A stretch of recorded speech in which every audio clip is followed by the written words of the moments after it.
Hello my dear student. बच्चों, आज chemistry में आज साइंस का एग्ज़ाम है आप लोगों का, क्लास 10वीं के। इसमें काफ़ी इंपॉर्टेंट क्वेश्चन जो हैं पूछे जाते हैं। उनमें से केमिस्ट्री के कुछ महत्वपूर्ण क्वेश्चन जो मैं आप लोगों को बताऊंगा, उसमें परीक्षा में आने के बहुत सारे चांस हैं और आएंगे ही आएंगे। नो डाउट आप ये पढ़ के जाओगे तो कोई क्वेश्चन छूटेगा। बच्चों, पहला क्वेश्चन है कि सोडियम को केरोसिन तेल में डुबो कर क्यों रखते हैं। बच्चों, सोडियम, पोटेशियम और लिथियम ये तीनों के तीनों अति क्रियाशील धातु होते हैं, बहुत ज़्यादा क्रियाशील होते हैं, जिसके कारण सोडियम को अगर खुली वायु में छोड़ दोगे, ठीक है, तो साधारण ताप सिर्फ 23 डिग्री सेल्सियस पर ही क्या करेगा, ऑक्सीजन से, हमारे वायुमंडल में ऑक्सीजन कितना प्रतिशत है, 21%, उससे ऑक्सीजन से बहुत तेज़ी से अभिक्रिया कर लेगा और जलने लगेगा। अचानक क्या हो सकती है, अप्रिय घटना हो सकती है, आग लग सकती है। अतः यह जल न जाए, वातावरण में अचानक कोई अप्रिय घटना, आग न लग जाए, इससे बचाने के लिए केरोसिन तेल में डुबो कर रखा जाता है। ठीक है, सोडियम क्या है, एक अतिक्रियाशील धातु है। अगर इसको खुली वायु में छोड़ दिया जाए तो ऑक्सीजन से अभिक्रिया करके यह जलने लगेगा। अतः इसे जलने से बचाने के लिए केरोसिन तेल में डुबो कर रखा जाता है। नेक्स्ट क्वेश्चन है कि संयोजन अभिक्रिया किसे कहते हैं। ठीक है, वैसी रासायनिक अभिक्रिया, संयोजन अभिक्रिया या संयुक्त अभिक्रिया एक ही होता है। वैसी रासायनिक अभिक्रिया जिसमें दो या दो से अधिक अभिकारक आपस में जुड़कर या संयोग करके, दो या दो से अधिक अभिकारक आपस में जुड़कर या संयोग करके एक उत्पाद का निर्माण करता है, तो उसे हम क्या कहते हैं, संयोजन अभिक्रिया। ठीक है, जैसे बच्चों C+O2 एरो क्या कर लेना है, CO2। ठीक है, तो इस तरह से एक उदाहरण दे देना है, C+O2 एरो CO2। ठीक है, आप लोगों को मैंने करवाया था क्लास में कि बुझा हुआ चूना क्या होता है, बिना बुझा हुआ चूना क्या होता है, ठीक है, और कली चूना क्या होता है, ये आपको पूछा जाता है, और चूना पत्थर का फॉर्मूला क्या होता है। ठीक है, ये सब क्लास में करवाया गया था, तो उसको याद रखना। ठीक है, अब लोहे की वस्तु को पेंट क्यों किया जाता है। ठीक है, लोहे की वस्तु को हम इसलिए कलर करते हैं, लोहा आर्द्र वायु या हवा के साथ अभिक्रिया करके उसमें क्या होता है, जंग लग जाता है। तो सिर्फ ये कहना है कि लोहे की वस्तु को जंग लगने से बचाने के लिए हम क्या करते हैं, उस पर जस्तीकरण या पेंट चढ़ा देते हैं, जस्ता का लेप चढ़ा देते हैं या पेंट कर देते हैं। ठीक है, ऐसा करने से लोहा का जो होता है हवा से संपर्क टूट जाता है और लोहा में जंग नहीं लगता है। ठीक है, उसके बाद काफ़ी इंपॉर्टेंट क्वेश्चन ये जो पूछा जाता है कि जब लोहे की कील को कॉपर सल्फेट के विलयन में डुबोया जाता है तो विलयन का रंग क्यों बदल जाता है। ठीक है, तो बच्चों कुछ नहीं है, जब लोहे की कील, ये एकल विस्थापन अभिक्रिया का उदाहरण है, जब लोहे की कील कॉपर सल्फेट के विलयन में डाला जाता है तो फेरस सल्फेट बनता है। क्या बनता है, फेरस सल्फेट। ठीक है, इस वजह से इसका रंग जो होता है, ठीक है, नीला से हल्का हरा हो जाता है। काफ़ी इंपॉर्टेंट क्वेश्चन है, आने के पूरे चांस है, हर हाल में आएंगे ये क्वेश्चन। ठीक है, लोहे की कील को कॉपर सल्फेट के विलयन में क्यों ना डुबाया जाता है तो विलयन का रंग क्यों बदल जाता है, तो फेरस सल्फेट बनने के कारण विलयन का रंग क्या हो जाता है, बदल जाता है। ठीक है, ये एक स्क्रीनशॉट ले लो, ये आने के पूरे चांस हैं। ठीक है, देखो ये क्वेश्चन काफ़ी ज़्यादा इंपॉर्टेंट है कि अवक्षेपण अभिक्रिया किसे कहते हैं, उदाहरण देकर समझाएं।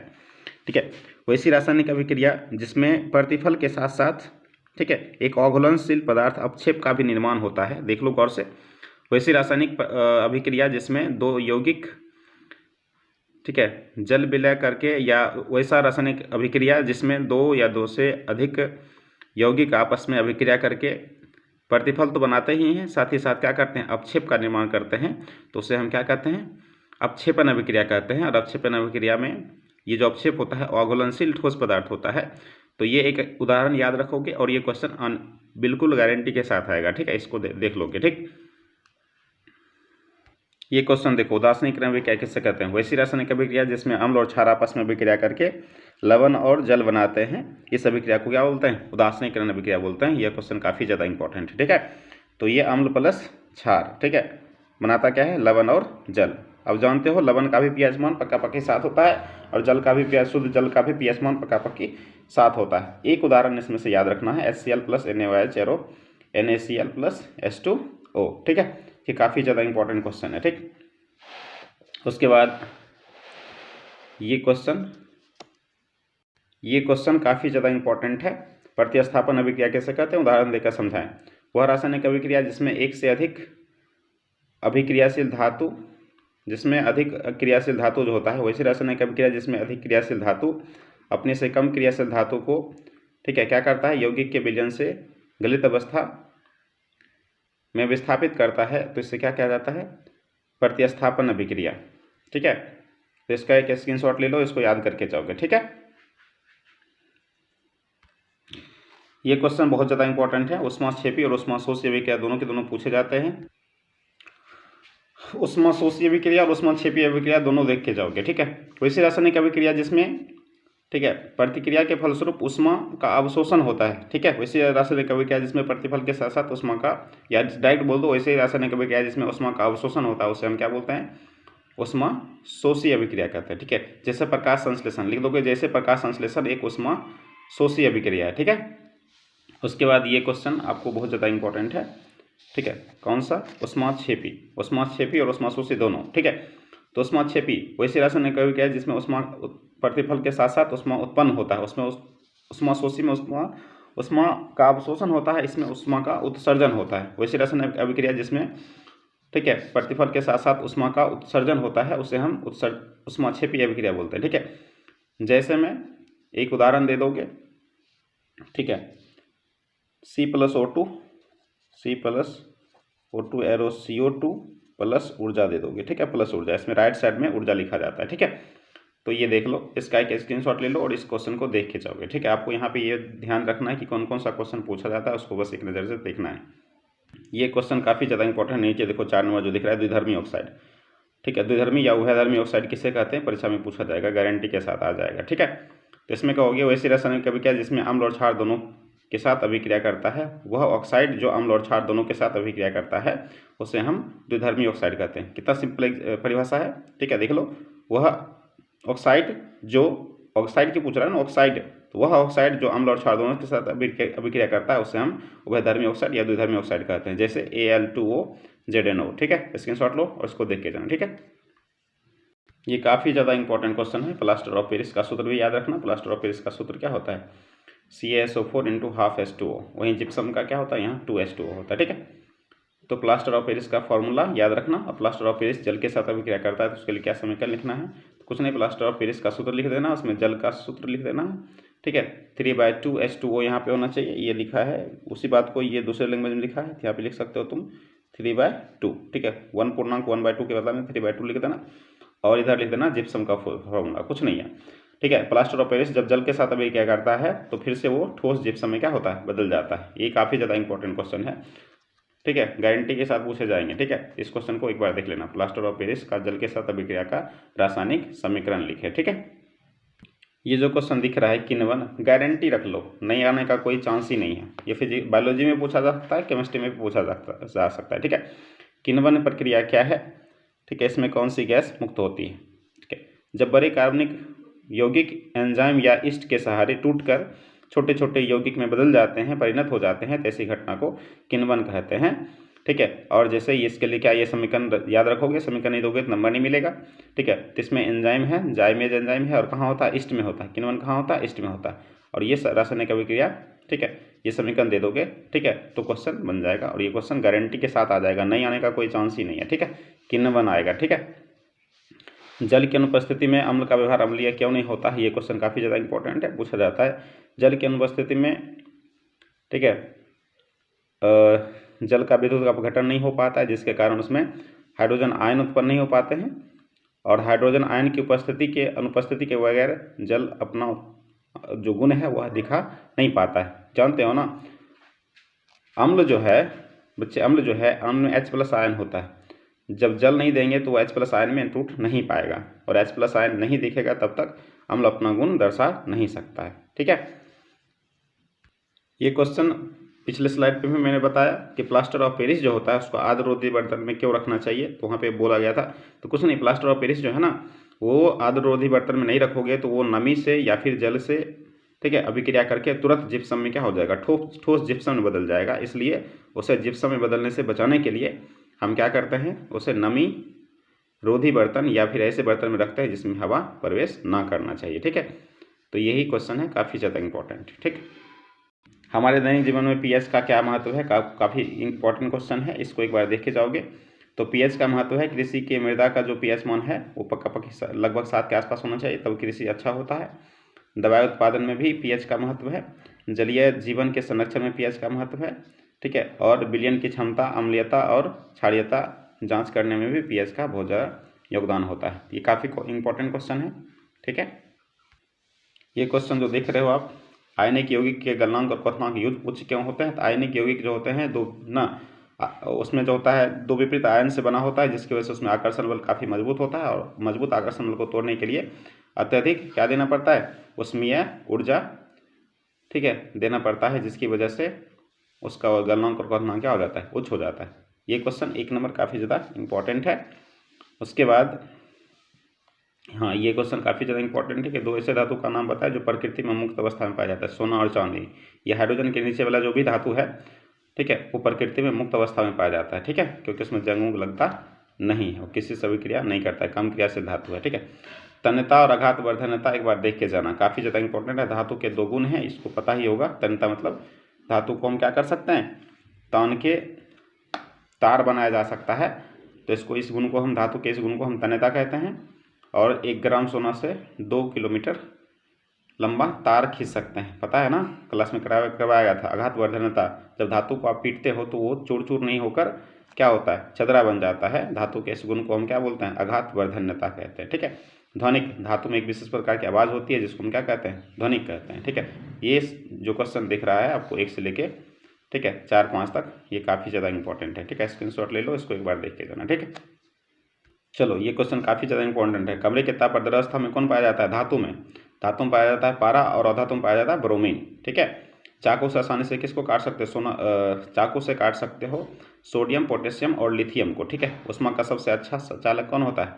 उष्मा का सबसे अच्छा चालक होता है चांदी, और सबसे खराब होता है कांच। ठीक है, उष्मा का सबसे कुचालक वही कांच, यानी कि शीशा, यानी कि लेड या प्लम्बम। ठीक है, ये क्वेश्चन जो आपको दिख रहा है 18 नंबर क्वेश्चन, काफ़ी ज़्यादा इंपॉर्टेंट है कि मिश्र धातु क्या होता है। ठीक है, मिश्र धातु पूछा जाएगा, गारंटी के साथ पूछा जाएगा। ठीक है, 2 या 2 से अधिक धातु अथवा एक धातु और एक अधातु के समांगी मिश्रण को हम क्या बोलते हैं? मिश्र धातु बोलते हैं। पीतल, तांबा और जिंक का एक मिश्र धातु क्या है? पीतल जो है, तांबा और जिंक का एक मिश्र धातु है। ठीक है, तो इस तरह से मिश्र धातु वाला क्वेश्चन अवश्य पूछा जाएगा। ठीक है, ये देख लेना। उसके बाद अयस्क और खनिज में अंतर देख लेना। अयस्क क्या होता है? ठीक है, जिन पदार्थों से धातु का निष्कर्षण होता है उसे हम क्या बोलते हैं? अयस्क बोलते हैं। जैसे एल्युमिनियम का अयस्क जो है बॉक्साइट है, काफ़ी इंपॉर्टेंट क्वेश्चन है। एल्युमिनियम का मुख्य अयस्क क्या है? बॉक्साइट है, जिससे एल्युमिनियम का निष्कर्षण होता है। और खनिज क्या होता है? धातुओं के, ठीक है, धातु युक्त वह पदार्थ जो भूपर्पट्टी में पाए जाते हैं, धातु युक्त ठोस पदार्थ को हम क्या बोलते हैं? खनिज कहते हैं। ठीक है, तो खनिज और अयस्क में अंतर देख के जाना। ठीक है, पिछले स्लाइड में भी इस क्वेश्चन का जिक्र किया गया था कि आपको धातु, मिश्र धातु देख के जाना। मिश्र धातु किसे कहते हैं? इसको बनाने के क्या फ़ायदे हैं? ठीक है, इसका स्क्रीनशॉट लो, इसको देख के जाना। ठीक है, तो बोला गया ना, 2 धातु अथवा एक धातु और एक अधातु के समान मिश्रण को हम क्या बोलते हैं? मिश्र धातु बोलते हैं। मिश्र धातु को बनाने से क्या होता है? धातु का संक्षारण नहीं होता है, साथ ही साथ उसकी उपयोगिता क्या हो जाती है? बढ़ जाती है। काफ़ी इंपॉर्टेंट क्वेश्चन है, इसको देख लेना, इसको स्क्रीनशॉट लो और एक बार देख के जाना। ठीक है, यसद लेपन या गैल्वेनोकरण, ठीक है, ये परीक्षा में गारंटी के साथ पूछा जाता है। तो कुछ नहीं है, लोहे की वस्तु पर, ठीक है, जिंक का लेप चढ़ाने की जो प्रक्रिया है, लोहे की वस्तु पर जिंक का लेप चढ़ाना यसद लेपन जस्तीकरण कहलाता है। ठीक है, तो इसी को हम गैल्वेनोकरण भी कहते हैं। ठीक है, इसको देख लो, इसका स्क्रीनशॉट ले लो, एक बार देख के जाना। ठीक है, ये क्वेश्चन देख लो, गारंटी के साथ आएगा। ठीक है, इसमें खनिज की परिभाषा, अयस्क की परिभाषा और गैंग की परिभाषा। ठीक है, इसमें सबसे ज़्यादा इंपॉर्टेंट है गैंग की परिभाषा। अयस्क में उपस्थित अशुद्धि को हम गैंग कहते हैं। सिंपल परिभाषा, अयस्क में उपस्थित अशुद्धियों को हम क्या बोलते हैं? गैंग कहते हैं। इस क्वेश्चन को देख लेना एक बार। ठीक है, स्क्रीनशॉट लो, देख लेना। ठीक है, संरचना सूत्र लिखना सिखाया गया था। आज काफ़ी ज़्यादा इंपॉर्टेंट संरचना सूत्र होगा। संरचना सूत्र पूछा जाता है। फिर एल्केन का सामान्य सूत्र क्या होता है? एल्कीन का सामान्य सूत्र क्या होता है? एल्काइन का सामान्य सूत्र क्या होता है? बेंजीन का सामान्य सूत्र क्या होता है? ये हर हाल में देख के जाना। क्या बोला मैंने? बेंजीन, एल्केन, एल्काइन और एल्कीन। ठीक है, इस सब का सामान्य सूत्र और संरचना सूत्र देख के जाना। ठीक है, ये गारंटी के साथ पूछा जाता है। इस क्वेश्चन को स्क्रीनशॉट लो, एक बार देख के जाना ये क्वेश्चन। ठीक है, ठीक, और ये क्वेश्चन, ठीक है, संरचना सूत्र लिखना है आपको। ठीक, ये क्वेश्चन देखो, हर हाल में आने वाला क्वेश्चन है, समजातीय श्रेणी क्या है, ठीक है। हर हाल में आएगा, तो इसका एक स्क्रीनशॉट लो और एक बार देख के जाना अपना, ठीक है, कि समजातीय श्रेणी क्या होता है, ठीक है। परिभाषा यहाँ पे लिखा हुआ है और ये क्वेश्चन आने वाला है। देखो इसका स्क्रीनशॉट लो। क्वेश्चन पूछा जाएगा आपसे कि क्वेश्चन पूछा जाएगा फ्लक्स किसे कहते हैं, ठीक है। तो आप बोलोगे अस्त में उपस्थित अवगलनीय गैंग को हटाने के लिए जो पदार्थ मिलाए जाते हैं उसे हम गालक या फ्लक्स कहते हैं या प्रद्रावक कहते हैं, ठीक है। इसका एक स्क्रीनशॉट ले लो, इसको परिभाषा को देख के जाना, ठीक है। उसके बाद ये क्वेश्चन आपसे आएगा कि धातु मल किसे कहते हैं, ठीक है। तो धातु मल की परिभाषा, ये क्वेश्चन गारंटी के साथ आएगा, इसको देख लो, स्क्रीनशॉट ले लो, ठीक है। और जैसा ये लिखा हुआ है ऐसे लिख के आना, ठीक है। अब सुनो, 200% गारंटी वाला क्वेश्चन, ठीक है। जारण और निस्तापन में अंतर, हर हाल में देख कर जाना जारण और निस्तापन में क्या अंतर है, ठीक है। हर हाल में ये क्वेश्चन आएगा आपको, जारण निस्तापन में क्या अंतर है, इसको पढ़ के जाना, ठीक है। धातु और धातु में भौतिक गुण के आधार पर अंतर और रासायनिक गुण के आधार पर अंतर हर हाल में पूछा जाएगा, इसको एक बार देख लेना, ठीक है। धातु और धातु में भौतिक गुण के आधार पर भी अंतर और रासायनिक गुण के आधार पर भी अंतर देख के जाना, ठीक है। धातु और धातु में भौतिक और रासायनिक दोनों गुण पे अंतर आधार पर देख के जाना, ठीक है। उसके बाद चलो इसका एक स्क्रीनशॉट लो, ठीक है। इस क्वेश्चन का स्क्रीनशॉट ले लो और इसको हर हाल में देख के जाना, ठीक है।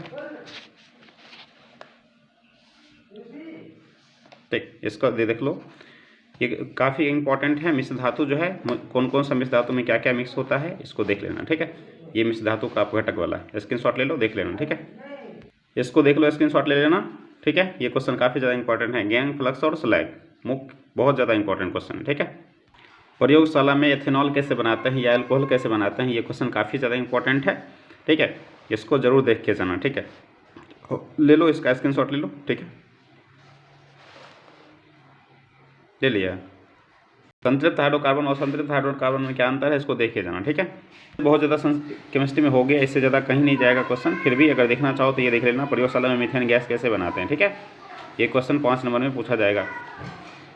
स्टूडेंट, फिजिक्स में आपको करवा दिया गया था क्वेश्चन, जो बताया गया था उसको देख के जाना है, ठीक है। फिजिक्स में ओम्स लॉ, उसके बाद विद्युत मोटर और F = R/2 5 नंबर वाले में हर हाल में आने वाला क्वेश्चन है, और 2 नंबर क्वेश्चन जितना भी है वो करवा दिया गया था आपको, ठीक है। तो उस क्वेश्चन सारे को देख के जाना है। बायोलॉजी में जनन, लैंगिक और लैंगिक में जनन में अंतर, ठीक है। उसके बाद पोषण, पाचन तंत्र